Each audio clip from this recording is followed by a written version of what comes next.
And there goes a beautiful hook by Australia's Scott Morrison right into Xi Jinping's jaw. Oh, that landed perfectly. What do we have here? And Xi Jinping looks irrecoverable. Oh well, he's getting up. And there he comes, mustering all the strength he's left with. And there he takes a swing for Morrison's ribs. And oh well, that didn't go as planned. That's got to be the weakest punch anyone's ever thrown. Morrison is angry now.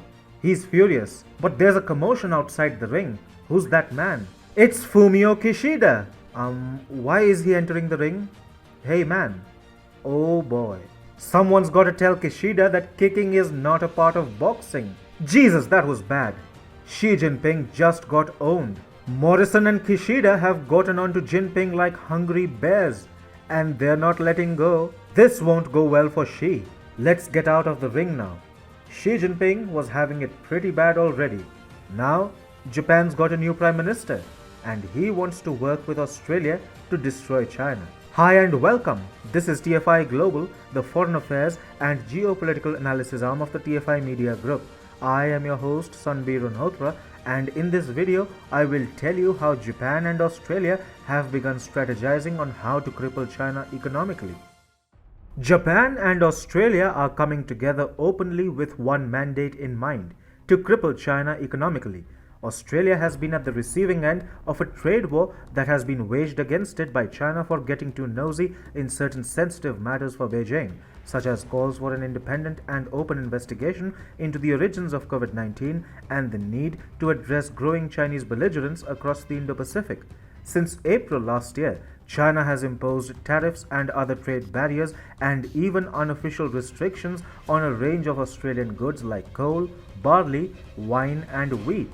Japan, on its part, is very concerned with rising Chinese belligerence in the East China Sea and against Taiwan. Tokyo fears that a successful Chinese invasion over Taiwan will ultimately end up diverting all of Beijing's focus to the Senkaku Islands and perhaps even more of Japan's territories, like the Okinawa Prefecture.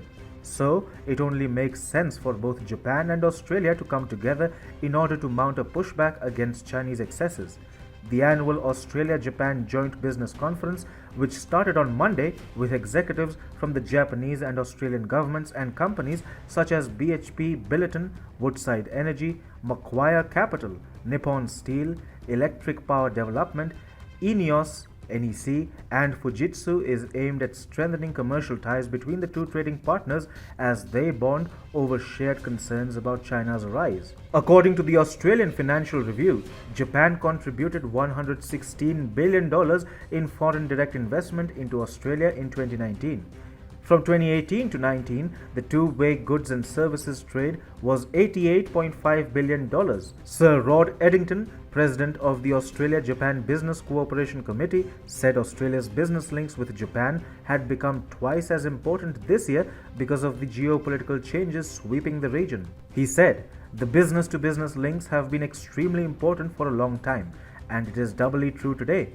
They are also underpinned today on the defense and security fronts. The relationship continues to broaden." A major goal of the summit was to brief companies doing business with Japan on how the appointment of Fumio Kishida as Japan's next Prime Minister will affect Australia's second most important trading relationship after China. The business summit between the two countries, who have emerged as support systems of each other, will go a long way in strengthening their respective economies, which China is working overtime in order to hurt. Japan and Australia have a lot to take away from China. Already, China is struggling with an intense power crisis which is forcing it to shut down entire industries. Having unofficially placed an embargo on Australian coal, China today finds itself reeling under intense stress and power shortage, which is directly attributable to Xi Jinping's larger-than-life ego.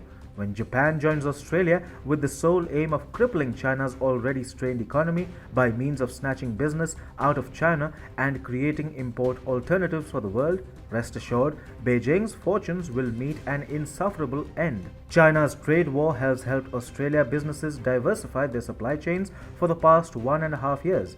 The Australian economy has emerged more resilient than it has ever been.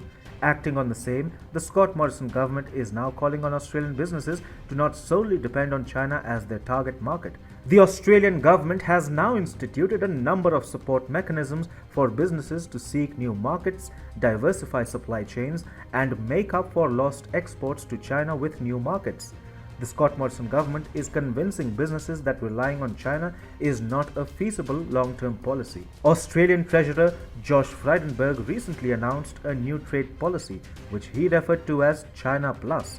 What Frydenberg has convincingly conveyed to not just Australian businesses but also China is the fact that the loss in trade with China has largely been compensated by expanded trade with other markets. Exports to China of the goods targeted by Beijing have fallen by about $5.4 billion over the year to the June quarter, but increased to the rest of the world by $4.4 billion. Now, in order to sustain its China Plus trade strategy, Australia requires Japan, and Tokyo, irrespective of who comes to power, is very eager to help Canberra in its time of need, while also benefiting itself from the trade relationship which has found renewed vigor in recent times.